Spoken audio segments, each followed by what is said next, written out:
राधे राधे। जय श्री कृष्ण। आप सभी को आषाढ़ महीने की योगिनी एकादशी की बहुत बहुत शुभकामनाएं। भगवान लक्ष्मी नारायण की कृपा सब पर बनी रहे, इसी मंगल कामना के साथ आइए सुनते हैं योगिनी एकादशी की व्रत कथा। बहुत समय पहले की बात है। एक समय अर्जुन ने भगवान श्री कृष्ण से कहा, हे त्रिलोकीनाथ, मैंने जेठ माह के शुक्ल पक्ष की निर्जला एकादशी की व्रत कथा सुनी। अब आप मुझ पर कृपा करें और आषाढ़ महीने कृष्ण पक्ष की एकादशी के बारे में बताएं। इस एकादशी का क्या नाम है, क्या महात्म्य है, सारी बातें विस्तार से बताइए। तब भगवान श्री कृष्ण ने कहा, हे अर्जुन, आषाढ़ माह के कृष्ण पक्ष की एकादशी को योगिनी एकादशी भी कहते हैं।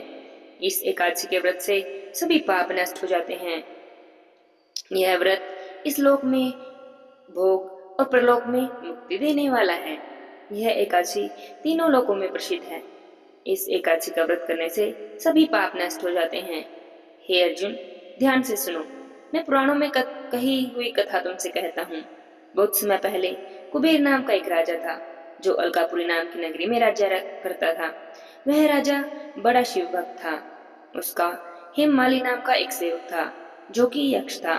पूजा के लिए हेममाली रोज फूल लेकर आता था। हेममाली की विश विशालाक्षी नाम की एक अति सुंदर स्त्री थी। एक दिन की बात है, हेममाली पूजा के लिए पुष्प लेने मानसरोवर गया। वहां से पुष्प लेकर चला, लेकिन रास्ते में उसने अपनी पत्नी को देखा तो सोचने लगा कि अभी तो बहुत सुबह है, मैं थोड़ी देर के लिए अगर अपनी पत्नी के पास रुक भी जाऊं तो पूजा के लिए समय से ही पहुंच जाऊंगा। बस यही सब सोचकर अपने पति के पास ही रुक गया। भोग विलास में फंस गया और यह करते करते दोपहर हो गई। उधर राजा हेममाली की प्रतीक्षा कर रहे थे। जब राजा को प्रतीक्षा करते करते दोपहर हो गई तो उन्होंने क्रोध से अपने सेवकों को आज्ञा दी कि तुम लोग जाओ और पता करो कि हेममाली अभी तक पुष्प लेकर क्यों नहीं आया। सेवक राजा की आज्ञा मानकर हेममाली का पता लगाने गए तो आकर बोले, हे राजन, हेममाली तो अपनी पत्नी के साथ भोग विलास में व्यस्त है। यह बातें सुनकर राजा कुबेर को बहुत गुस्सा आया और उन्होंने हेममाली को बुलाने की आज्ञा दी। भय से कांपता हुआ हेममाली राजा के सामने आया। उसे अपना सामने आया हुआ देखकर राजा को बहुत क्रोध आया और मारे क्रोध के उनके होंठ फड़फड़ाने लगे। राजा ने बड़े ही क्रोध से कहा, अरे अधम, तूने मेरे परम पूजनीय देवों का भी देव भगवान शिव का अपमान किया है। जा, मैं तुझे श्राप देता हूँ। तू स्त्री के वियोग में तड़पेगा और मृत्यु लोक में जाकर कोढ़ी का जीवन व्यतीत करेगा। राजा कुबेर के श्राप से वह उसी क्षण पृथ्वी पर गिर गया और कोढ़ी हो गया। उसकी पत्नी का उससे वियोग हो गया। मृत्यु लोक में आकर उसने बहुत ही कष्ट भोगे, परंतु भगवान शिव की कृपा से उसकी बुद्धि मलिन न हुई। उसे अपने पहले जन्म की सारी बातें याद थी। अनेक कष्टों को भोगता हुआ और अपने पूर्व जन्म को याद करता हुआ वह हिमालय पर्वत की तरफ चलता चला।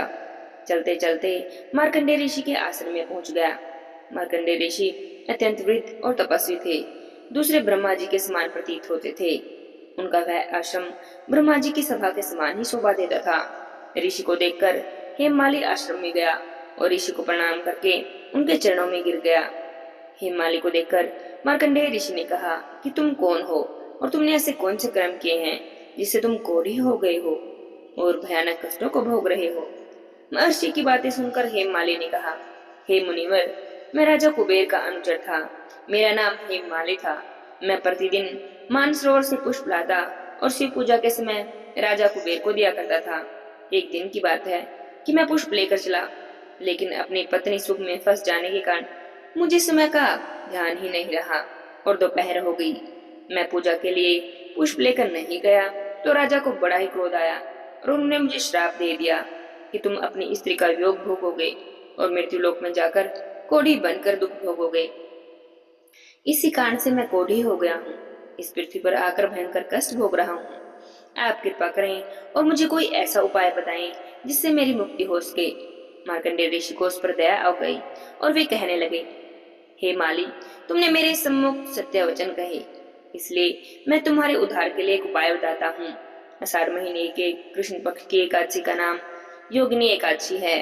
इस एकादशी का व्रत जो भी कोई करता है उसके सभी पाप नष्ट हो जाते हैं। तुम भी एकादशी का विधि विधान पूर्वक व्रत करो, तुम्हारे सभी पाप नष्ट हो जाएंगे। महर्षि के ऐसे वचनों को सुनकर हेममाली बहुत ही प्रसन्न हुआ और इसी के बताए अनुसार योगिनी एकादशी आने पर विधि विधान पूर्वक योगिनी एकादशी का व्रत किया और भगवान श्री हरि विष्णु का पूजन किया। इस व्रत को करने से उसे अपना पुराना स्वरूप प्राप्त हुआ और वह अपनी स्त्री के साथ सुखपूर्वक रहने लगा। भगवान श्री कृष्ण कहते हैं, हे अर्जुन, योगिनी एकादशी की कथा का फल 88,000 ब्राह्मणों को भोजन कराने के समान है। माने जो भी एकादशी योगिनी एकादशी की कथा को पढ़ता है या सुनता है अथवा दूसरों को सुनाता है, उसे 88,000 ब्राह्मणों को भोजन कराने जितना पुण्य फल प्राप्त होता है। योगिनी एकादशी का व्रत करने से सभी पाप नष्ट हो जाते हैं और मृत्यु के बाद मोक्ष की प्राप्ति होती है। बोलिए विष्णु भगवान की जय हो। अब सुनते हैं तपसी लपसी की कथा। एक बार एक तपसी था और एक लपसी था। दोनों ही भगवान की पूजा करते थे। तपसी तो खूब तपस्या करता, पूजा पाठ हवन करता, लेकिन लपसी को ये सब नहीं आता था और वह भगवान के लिए रोज 1.25 सेर की लापसी बनाता, उसका भोग लगाता, घंटी बजाता और जिम कर भगवान जी को भोग लगाकर खुद जिम कर चदर तान कर सो जाता। एक दिन दोनों में बहस हो गई कि कौन भगवान का बड़ा भक्त है। तपसी कहने लगा, मैं इतनी पूजा पाठ करता हूँ इसलिए मैं भगवान का बड़ा भक्त हूँ। लपसी कहने लगा, मैं भगवान का बड़ा भक्त हूँ। और इसी बात पर दोनों को बहस छिड़ गई। उसी समय उधर से नारद मुनि जी गुजर रहे थे।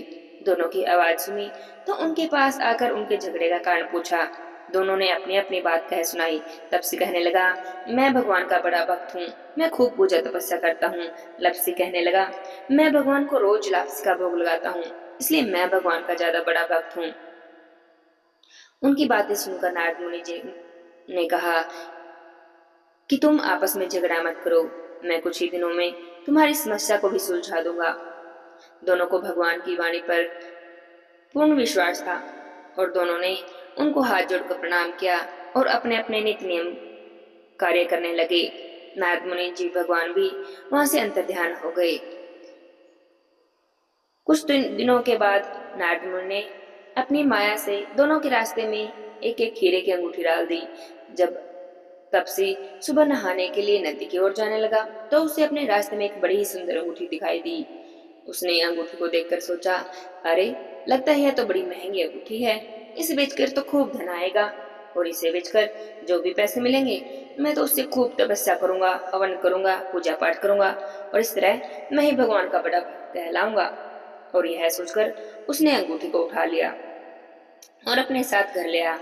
उस दिन तो उसकी अंगूठी की देखभाल करते करते उसका पूजा में भी ढंग से मन नहीं लगा।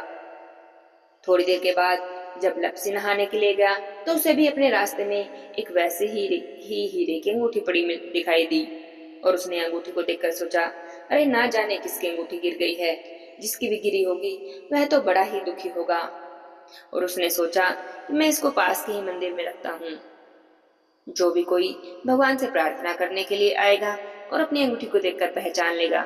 उसने यह सोचकर उस अंगूठी को पास ही के मंदिर में भगवान के चरणों में रख दिया कि जिसकी भी होगी वह भगवान को प्रार्थना करने आएगा तो इसे उठाकर ले जाएगा। और उसको भगवान के चरणों में रखकर वापिस घर आ गया और रोज नित्य नियम की तरह लापसी बनाई, भगवान को भोग लगाया, घंटी बजाई, खुद जीम लिया और चद्दर तान कर सो गया।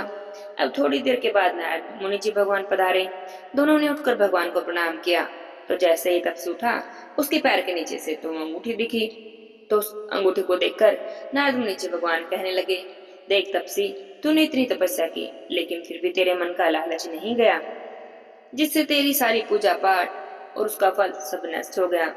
यह सुनते ही तो तपसी को अपने किए पर बहुत पछतावा हुआ और वह नारद मुनि भगवान के चरणों में गिरकर बार बार गिड़गिड़ाने लगा, हे प्रभु, मुझसे तो बहुत भारी भूल हुई है, मुझसे बहुत बड़ी भूल चूक हुई है, मेरे अपराध को क्षमा करो, मेरी भूल को क्षमा करो। अब आप ही कोई ऐसा उपाय आप ही बताइए कि मुझे मेरे तपस्या का फल कैसे मिलेगा। और यह कहकर बार बार नारद मुनि भगवान से विनती करने लगा। तब नारद मुनि जी भगवान ने कहा कि जो कोई भी दिया जलाकर उसके सामने हाथ नहीं जोड़ेगा उसकी पूजा तपस्या का आधा फल तुम्हें मिल जाएगा। जो भी कोई अपनी किसी व्रत के समय कथा कहानी का जोड़ा नहीं कहेगा, उसकी पूजा तपस्या का फल तुम्हें मिल जाएगा। जो भी ब्राह्मण को भोजन करवाकर उसे दक्षिणा नहीं देगा, उसकी पूजा तपस्या का आधा फल तुम्हें मिल जाएगा। जो भी साड़ी और ब्लाउज देकर उसके ऊपर दक्षिणा नहीं रखेगा, उसकी पूजा तपस्या का फल तुम्हें मिल जाएगा। इसलिए हमें हर कथा कहानी का जोड़ा कहना चाहिए या तपसी लपसी की कहानी जरूर कहनी चाहिए। बोली तपसी लपसी महाराज की जय हो, एकाक्षी माता की जय हो, विष्णुदेव भगवान की जय हो, लक्ष्मी माता की जय हो। जय जय श्री राधे श्याम।